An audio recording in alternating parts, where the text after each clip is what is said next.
Hello മച്ചാമാരെ, ടൊയോറ്റോ ഇന്നോവയുടെ angle sensor replacement ആണ്. ഇതിൻ്റെ ചില ആംഗിളിലേക്ക് തിരിക്കുമ്പോഴത്തേക്കിനും ഫോൺ വർക്ക് ചെയ്യുന്നില്ലെന്നുള്ളതാണ് കംപ്ലയിൻറ്റ്. ഏറ്റവും ആദ്യം ഇതിൻ്റെ താഴെ രണ്ട് ചെറിയ കവർ കൊടുത്തിട്ടുണ്ട്. അപ്പോൾ അത് ആദ്യം പതുക്കെ നീക്കിയെടുക്കണം. സ്ക്രൂ ഡ്രൈവറിന് പതുക്കെ പൊക്കിയെടുത്താൽ മതി. രണ്ട് സൈഡിലും അതുപോലെ തന്നെയുണ്ട്. ഇത് നമുക്ക് അധികം ടൂളൊന്നും വേണ്ട കേട്ടോ. ഒരു 30-ൻ്റെ ഫ്ലവർ അല്ലെങ്കിൽ അതുപോലെ തന്നെ ഒരു 19-ൻ്റെ ബോക്സും അതുപോലെ തന്നെ സ്ക്രൂ ഡ്രൈവർ മാത്രം മതി. അത് നമ്മൾ രണ്ട് സൈഡിലുള്ള 30-ൻ്റെ എല്ലെങ്കിയാണ് രണ്ട് സൈഡിലും വരുന്നത്.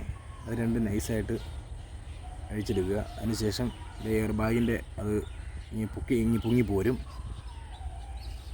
അത് പോന്ന് കഴിയുമ്പോൾ അതിൻ്റെ താഴെ എയർ ബാഗിൻ്റെ ക്ലിപ്പുണ്ട്, അത് പതുക്കെ പിടിപ്പിക്കണം. ഈ മഞ്ഞ പോർഷൻ പതുക്കെ സ്ക്രൂ ഡ്രൈവറിന് പൊക്കിയാൽ മതി.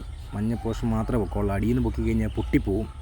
മഞ്ഞ മാത്രം പൊക്കിയെടുത്ത് കഴിഞ്ഞാൽ മറ്റേതിങ്ങ് മഞ്ഞ പൊക്കിയതിന് ശേഷം മറ്റേത് പൊക്കി കഴിഞ്ഞാൽ അതിങ്ങ് പോരും.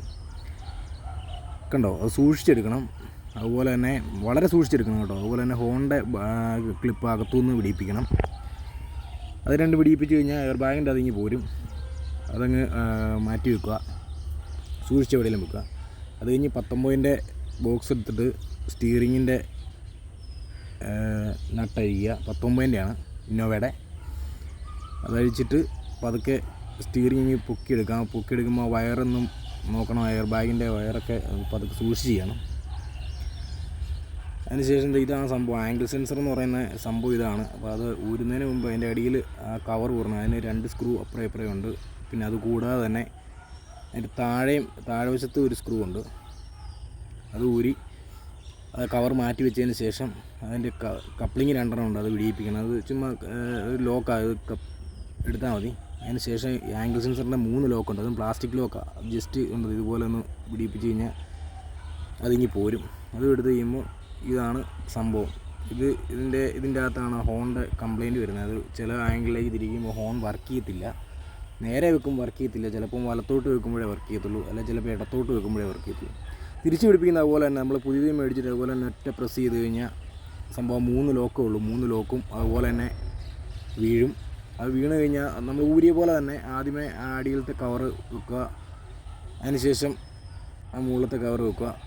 അതിന് മൊത്തം 3 സ്ക്രൂ ഉള്ളൂ. 3 സ്ക്രൂ, ആ 3 സ്ക്രൂ ടൈറ്റ് ചെയ്യുക നന്നായിട്ട്. അത് കഴിഞ്ഞ് സ്റ്റീറിങ് വെക്കുക. സ്റ്റീറിങ് വെക്കുമ്പോൾ ആ എയർ ബാഗിൻ്റെ വയർ കറക്റ്റായിട്ട് അതിൻ്റെ ഇടവഴി തന്നെ ഇടണം.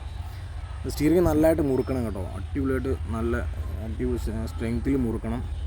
അതിനുശേഷം ഈ നമ്മൾ ഊരിയ പോലെ തന്നെ കപ്ലിങ് അങ്ങോട്ട് കുത്തുക. എന്നിട്ട് ആ മഞ്ഞയിൽ നിന്ന് പ്രസ് ചെയ്യുമ്പോൾ ടൈറ്റ് ലോക്കാവും. പിന്നെ ഹോണിൻ്റെ അതുപോലെ തന്നെ കണക്ഷൻ കൊടുക്കുക.